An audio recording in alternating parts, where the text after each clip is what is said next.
Hello. In this video, I'll be explaining adjustment 4 of question 1, November question paper, financial reporting and analysis, main course module. The adjustment reads as follows. Received a check for 600 from an insolvent debtor, J. Marsh, was only able to pay 30% of her debt. The balance of her account must now be written off. No entries were made for this transaction. The amount that was received was not recorded, and then the amount that should be written off as irrecoverable was also not recorded. That is the meaning of no entries were made for these transactions. Now, you are required to do the statement of financial position. So let's quickly analyze the first transaction.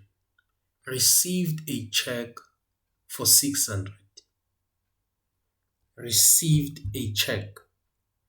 Now, what will be the double entry system when the business receives a check from a debtor? We're going to debit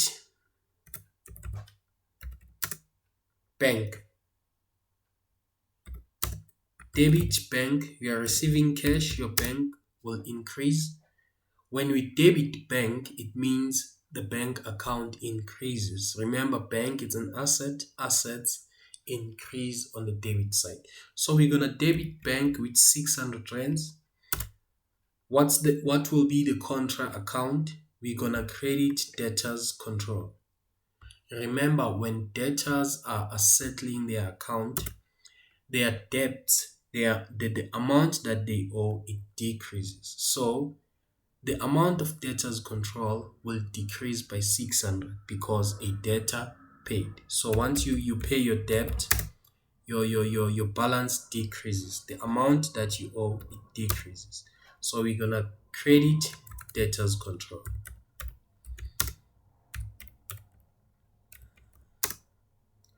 600. So on the statement of financial position, these 600 rands will be added under cash and cash equivalents.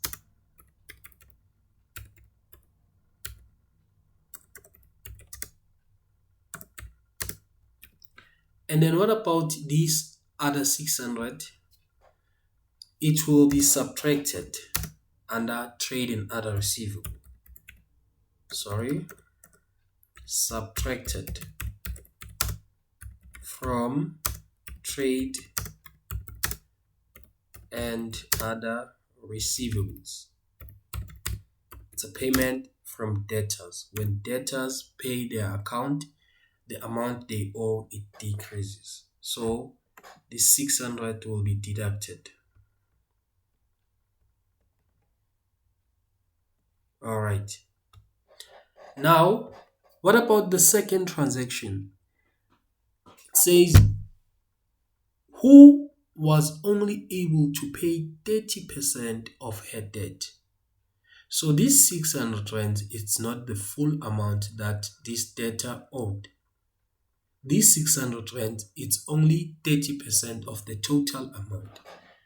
So now, how do we find the amount that should be written off as irrecoverable?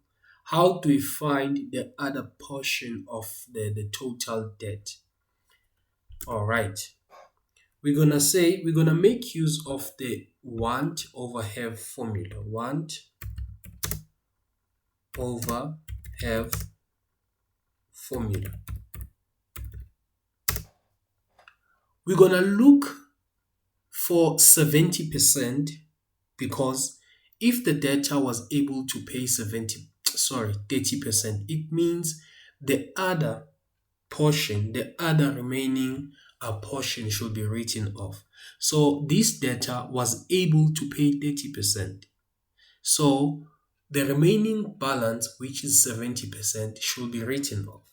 So we want 70%. Over what? Over 30%. That's what we have. This 600 rands, it's for the 30%. So we're going to say 600 rands, it's what was given to us. It's what we have. Multiply. What is it that we want? We want 70%. What is it that we have? We have the 30%. So when you press on your calculator, 600 times 70 divide 30, it will give you 1,400 rands. This is the amount of bad debt. The business will not collect this amount. It should be written off as a recoverable. Now, what will be the double entry system? We're going to debit bad debt. Bad debt of how much? 1.4. This amount will not be collected. Bad debt is an expense. Expenses are debited. What is it that we need to credit? Trade and other receivables. Sorry, debtors control. Debtors control by 1.4. So this bad debt will affect what? Trade and other receivables on the statement of financial position. It's gonna be the same amount, trade and other receivables.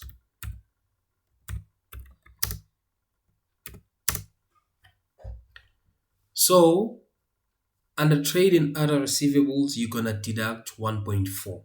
So it's not gonna be double 1.4. It's only 1.4.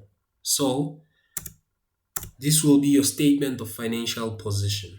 It's gonna be trade and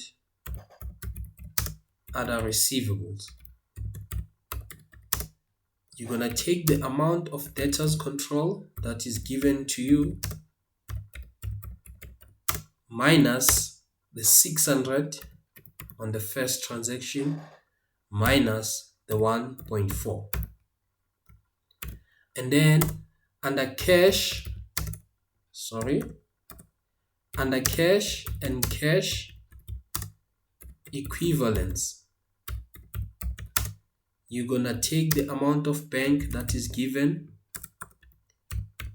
and then you're gonna add this 600 because it was received. It's a check received from a debtor.